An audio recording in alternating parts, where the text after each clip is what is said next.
Okay, so we're sat in Maisie's swim now, which is a double. It covers a good third of the lake, right up by the spillway. So if we talk about some features that are in this swim, if we start from right to left, we've got the spillway corner, which is mostly clay right in the corner. We put two small patches of gravel diagonally across that corner. They are small, but everything left of those gravel, the gravel bars, is silt. So anything right of that in towards the corner is just sand and clay.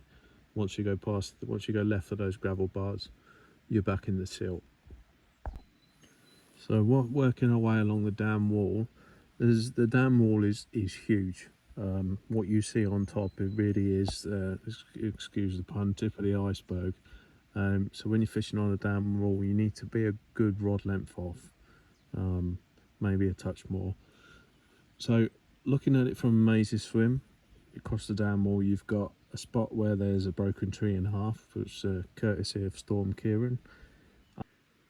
And then working our way further along to the left, there's a very tall poplar tree that's got loads of mistletoe in it. That's one spot definitely to go at.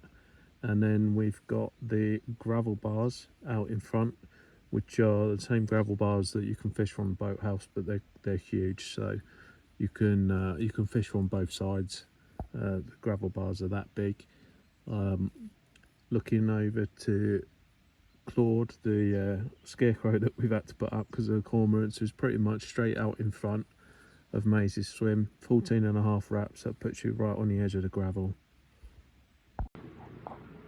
Okay, working our way towards the island even further now. If you're standing in Maisie's swim and you aim at the steps, the swim on the boathouse, the steps that are over there, that's going to put you right on the edge of the tree. The red maple that turns red in autumn, right at the edge of that tree, is going to put you at the bottom of the island, and it's going to put you in the gap that's at the bottom of the island before the gravel bar. And that gap is where you want to be.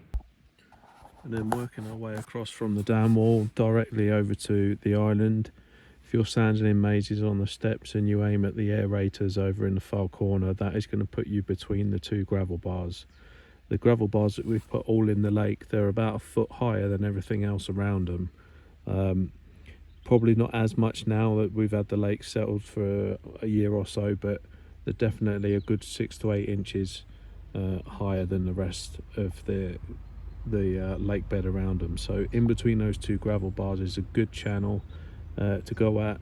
It's fairly hard, but if you are paranoid, maybe just a stiff boom, a combi rig or a running rig, whatever, something like that on that spot.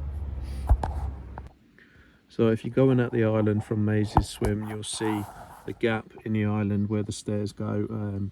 The ducks go up and down there in spring. There's got a duck hut on the island for them to have some babies. But yeah, if you go at the gap, come a good 2 rod lengths off the island.